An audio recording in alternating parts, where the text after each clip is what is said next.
کا کوئی وزن بھی نہیں ہوگا۔ تو بہرحال میں آپ کو یہ آیت سنانا چاہتا ہوں کہ ایک آخرت کی زندگی ہے۔ اللہ جل جلالہ من والہ قرآن پاک میں پورا قرآن، اللہ کا پورا کلام 3 مضمون پر مشتمل ہے۔ اللہ جل شانہ نے پورے قرآن میں 3 باتیں سمجھائی ہیں اور انہی 3 باتوں کو فوکس کیا ہے۔ انہی 3 باتوں کو اللہ نے بار بار یہ سمجھا کر آگے پیچھے کر کے اسی کو اللہ تعالیٰ نے سمجھایا ہے۔ ایک توحید، اللہ کی یکتائی، اللہ اکیلے ہیں، تنہا ہیں، بے نظیر ہیں، اللہ کا کوئی شریک نہیں ہے۔ ساری قدرت، ساری کار فرمائی، ساری کار سازی سب کچھ اللہ کی ہے اور انہی کے کرنے سے یہ سب کچھ ہو رہا ہے۔ اور لو کان فیہما آلہۃ الا اللہ لفسدتا، اللہ جل شانہ بہت سادے سے انداز میں سمجھاتے ہیں کہ دیکھو ایک گاڑی کے اگر 2 ڈرائیور ہو جائیں، ڈرائیونگ سیٹ پر 2 آدمی بیٹھ جائیں اور 2 آدمی مل کر دونوں سٹیئرنگ بھی سنبھال لیں اور دونوں ایکسیلیٹر پر پیر بھی رکھ دیں، دونوں بریک پر بھی پیر رکھ دیں اور دونوں ایک ساتھ گاڑی کو اگر چلائیں تو ظاہر بات ہے کہ گاڑی چل نہیں سکتی ہے۔ ایک گاڑی کو 2 ڈرائیور مینٹین نہیں کر سکتے ہیں، نہیں چلا سکتے۔ ایک آدمی چاہے گا کہ سپیڈ زیادہ ہونی چاہیے، وہ پوری طاقت کے ساتھ میں ایکسیلیٹر دبائے گا اور دوسرا پوری طاقت کے ساتھ میں بریک دبائے گا۔ ایک آدمی داہنی طرف موڑنا چاہے گا، دوسرا بائیں طرف موڑنا چاہے گا، تو پوری گاڑی کا سسٹم وہ جام ہو جائے گا، خراب ہو جائے گا، سسٹم بیکار ہو جائے گا۔ اللہ جل شانہ نے اس سادی سی مثال سے قرآن میں سمجھایا کہ پوری کائنات کو چلانے کی جو ڈرائیونگ سیٹ ہے، سوچ کر دیکھو اس ڈرائیونگ سیٹ پر 2 بیٹھے ہوتے تو کوئی تو سورج کو داہنے گھماتا، کوئی سورج کو بائیں گھماتا، کوئی بارش کو جو ہے بریک لگاتا، کوئی بارش کو ایکسیلیٹر دباتا، تو بارشیں ہوتی کہ نہیں ہوتی، سورج کا نظام یہ چلتا کہ نہیں چلتا، دنیا کا نظام باقی رہتا کہ نہیں رہتا۔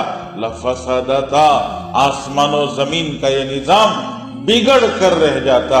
یہ نظام اتنی آسانی کے ساتھ، جو اتنی بہتری کے ساتھ ہزاروں سال پہلے سورج جس وقت پر نکل رہا تھا، اتنے 1000 سال چلنے کی وجہ سے یہ آپ کی جو واچ کی جو مشین ہے وہ چلتے چلتے ہفتے میں 1 مرتبہ وہ کیا ہو جاتی ہے، 1 منٹ آگے بڑھ جاتی ہے یا 1 منٹ سلو ہو جاتی ہے۔ اور اتنی ساری جو ہماری مشینریاں ہیں، وہ مشینریاں کام کرتے کرتے وہ گھس جاتی ہیں، اس کا کام جو ہے وہ فرق پڑ جاتا ہے۔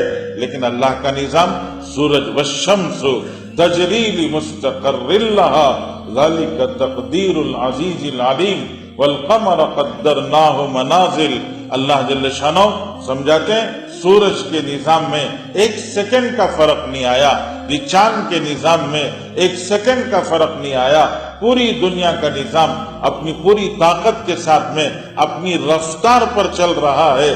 تو یہ سب سے بڑی نشانی اللہ کے ایک ہونے کی ہے، اللہ تعالیٰ کی یکتائی اور توحید کی نشانی ہے کہ جب سے کائنات بنی ہے تب سے لے کر اب تک سیب کے درخت پہ سیب ہی لگ رہا ہے، سپوٹے کے درخت پر سپوٹا ہی لگ رہا ہے اور آم کے درخت پہ آم ہی لگ رہا ہے۔ اگر 2 ہوتے تو دونوں مل کے فیصلہ کرنے میں ذرا آگے پیچھے ہو جاتا۔ ایک کو غصہ آتا، کہتا 1000 برس سے صرف سیب ہی کیوں نکلے، کہ اب تو اس میں آم نکلنا چاہیے، سپوٹے کی جگہ پر سنترا آنا چاہیے، یہ تربوز اتنا بڑا ہی کیوں، اتنے زمانے سے آج تک وہ تربوز کو چھوٹا سپوٹے کے جیسا ہو جانا چاہیے، سپوٹے کو تربوز کے جیسا ہو جانا چاہیے۔ الگ الگ انسان سوچ سکتا ہے۔ بزرگوں نے لکھا ہے، ایک لطیفہ ہے، میں آپ کے سامنے عرض کروں کہ انسان کچھ چیزیں سمجھنے کی کوشش کرتا ہے، اپنے دماغ سے سمجھنے کی کوشش کرتا ہے تو اس کا دماغ کام نہیں کر سکتا، سمجھ میں نہیں آ سکتا۔ ایک آدمی یہ بڑے گھنے درخت کے سائے کے نیچے سویا ہوا تھا، سوئے سوئے اس نے سر اٹھا کے دیکھا تو آم کا درخت اس کا سایہ دار وہ سایہ تھا۔ اس نے دیکھا اتنا بڑا درخت، اتنا مضبوط تنا اور اتنی بڑی بڑی ڈالیاں، اور اتنے مضبوط تنے کی اتنی بڑی بڑی ڈالیوں میں درخت جو لگا ہے وہ پھل اتنا چھوٹا سا پھل لگا ہوا ہے۔ وہ ذرا آگے بڑھا، پھر اس نے دیکھا کہ ایک وہ لوکی جو کدو کا اتنی باریک سی بیل ہے، اور اتنی باریک سے بیل پر اتنا بڑا کدو لگا ہوا ہے۔ اس نے خود ہی دماغ میں سوچا کہ پروردگار ہم سے کم مشورہ کر لیتے، پوچھ لیتے کہ کون سی چیز کہاں لگانا چاہیے۔ اتنے بڑے درخت پر اتنا چھوٹا سا پھل آپ نے لگا دیا، اور اتنی باریک سی بیل پر آپ نے اتنا بڑا کدو لگا دیا، کوئی انصاف ہے؟ یہ بڑے درخت پر بڑا کدو لگتا اور چھوٹی چھوٹی ڈالیوں پر چھوٹی چھوٹی بیلوں پر چھوٹے چھوٹے پھل لگتے تو اچھا بھی لگتا، خوبصورت بھی دکھتا۔ آپ نے یہ کیا کیا ہے؟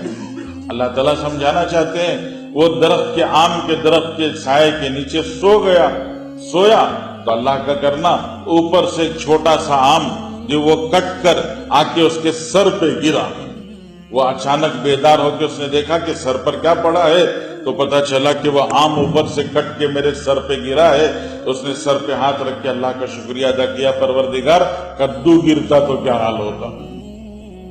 تو اللہ کو معلوم ہے کون سی چیز کہاں لگانا چاہیے، یہ اس کی قدرت ہے۔ وہ اپنی قدرت سے ساری کار سازیاں کرتا ہے۔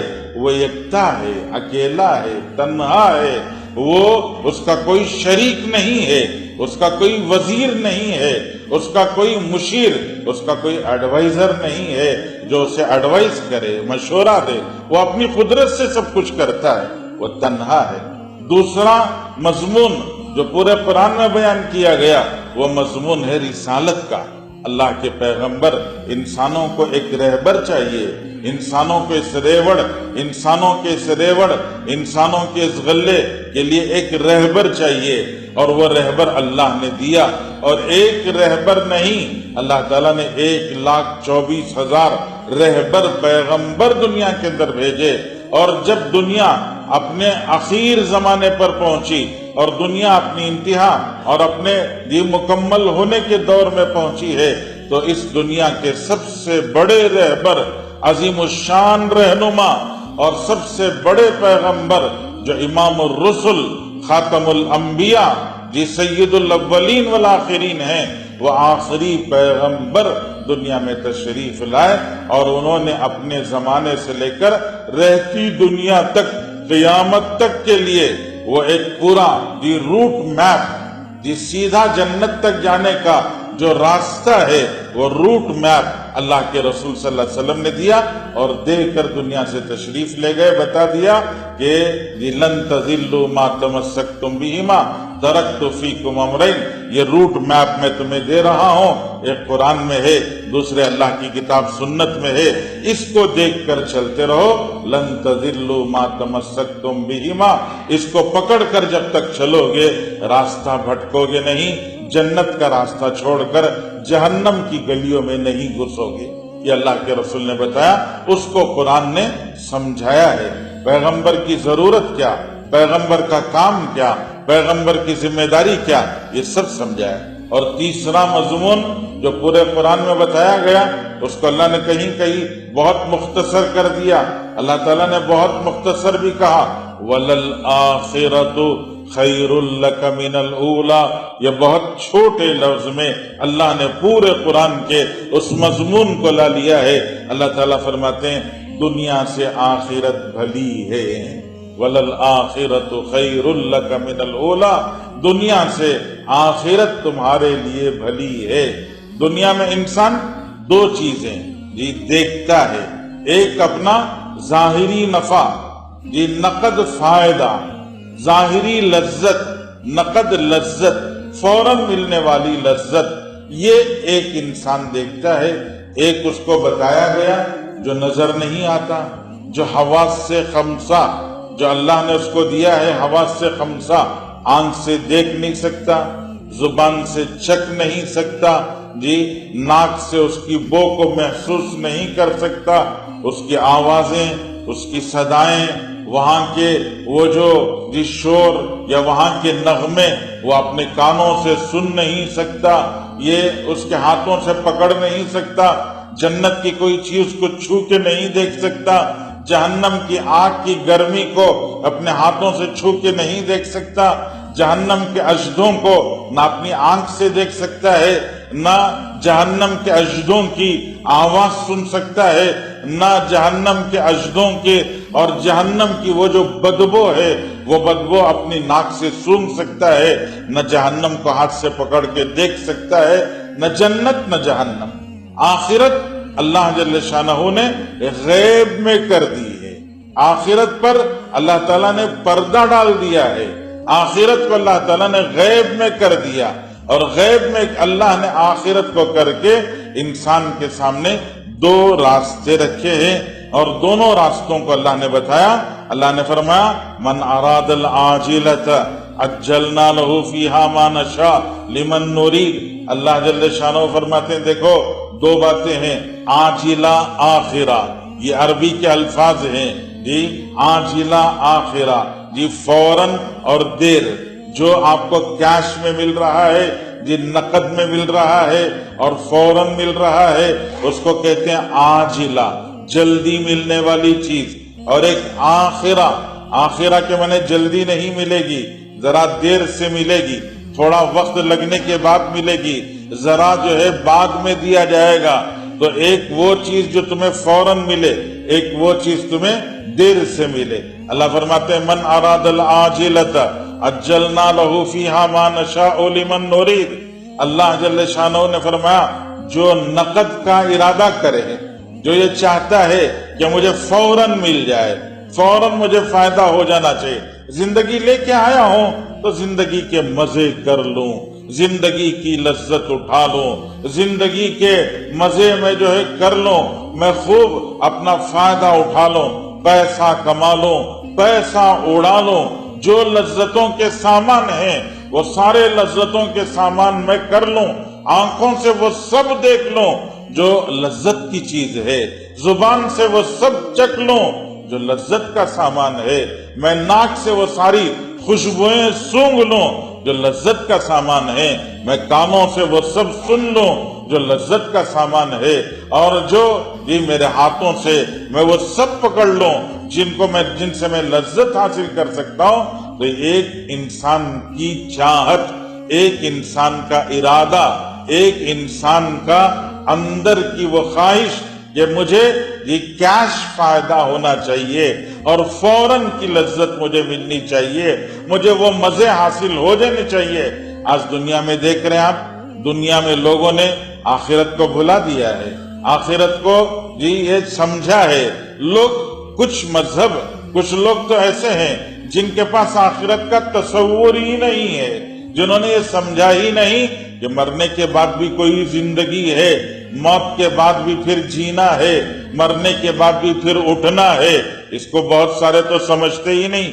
قرآن پاک میں اللہ تعالیٰ نے فرمایا جی رسول اللہ صلی اللہ علیہ وسلم کے پاس ایک آدمی آیا اور اس نے آ کر ایک بودھی سی ہڈی، سوکھی ہوئی ہڈی قبرستان سے لا کر اس نے اپنی ہتھیلی پر رکھی، حضور کے سامنے ایک ہتھیلی سے دوسری ہتھیلی کو اس ہڈی کے اوپر موڑا تو وہ جو ہڈی تھی وہ ہڈی پاؤڈر ہو گئی۔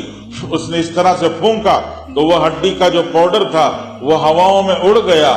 تو اس نے کہا انا یحیی العظام وہی رمیم، یہ ہڈی بودا ہو چکی ہے، اس کو دوبارہ کیسے زندہ کیا جا سکتا ہے، یہ اس نے سوال کیا۔ تو دنیا میں بہت سارے لوگ وہ ہیں جن کے پاس موت کے بعد دوبارہ زندگی کا تصور ہی نہیں ہے۔ وہ یہ سمجھتے ہیں جو ملا دنیا میں ملا ہے، جو پانا ہے وہ دنیا میں پانا ہے، جو حاصل کرنا ہے وہ دنیا میں حاصل کرنا ہے۔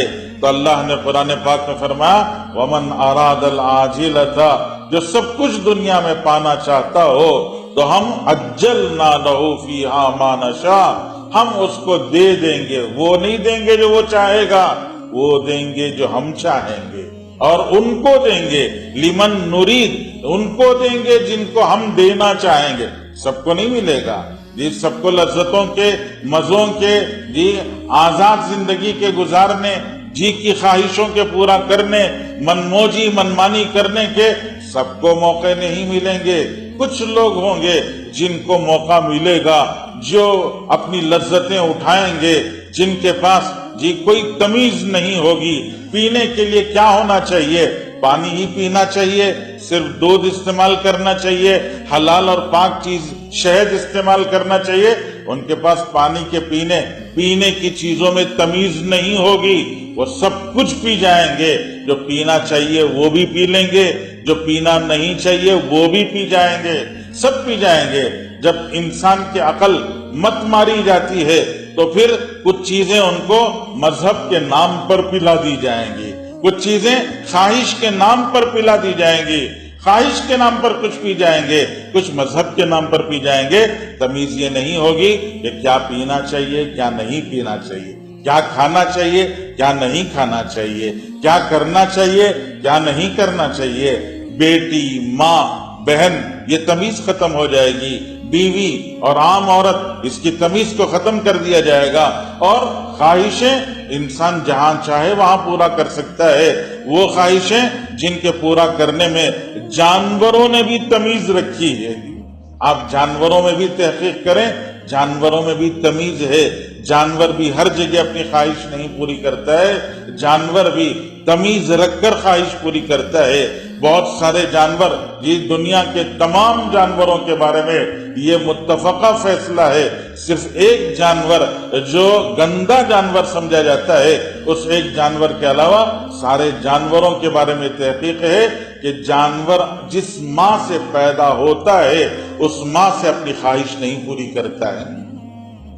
ہر جانور کے اندر یہ تمیز ہے، اس کو اپنی ماں کی ایک تمیز باقی رہتی ہے، اس کی خوشبو سے، ماں کی خوشبو سے وہ اپنی ماں کو پہچانتا ہے۔ جی کتابوں میں لکھا ہے، لمبا ہوگا میں جی پھر موقع ملے گا تو عرض کروں گا کہ جانور کے اندر اس درجے تمیز ہوتی ہے، لیکن جب انسان آخرت کو بھول جاتا ہے، مرنے کے بعد دوبارہ زندہ ہونے کے عقیدے اور تصور کو ختم کر دیتا ہے، تو پھر اس کے پاس ماں کی تمیز، بہن کی تمیز، بیوی کی تمیز، جی عام عورت کی تمیز، بیٹی کی تمیز، یہ ساری تمیزیں ختم ہو جاتی ہیں، اور وہ اپنے آپ کو سمجھتا ہے کہ میں آزاد ہوں اور میں آزادی کے ساتھ میں زندگی کا لطف لے رہا ہوں۔ وہ یہ سمجھتا ہے کہ میں زندگی کا لطف لے رہا ہوں۔ اللہ فرماتے ہیں وَمَنْ أَرَادَ الْعَاجِلَةَ، اس نے نئی تازہ جی فائدے کو، فوراً ملنے والی لذت کو اس نے چاہا، ہم نے بھی اس کو وہ دے دیا،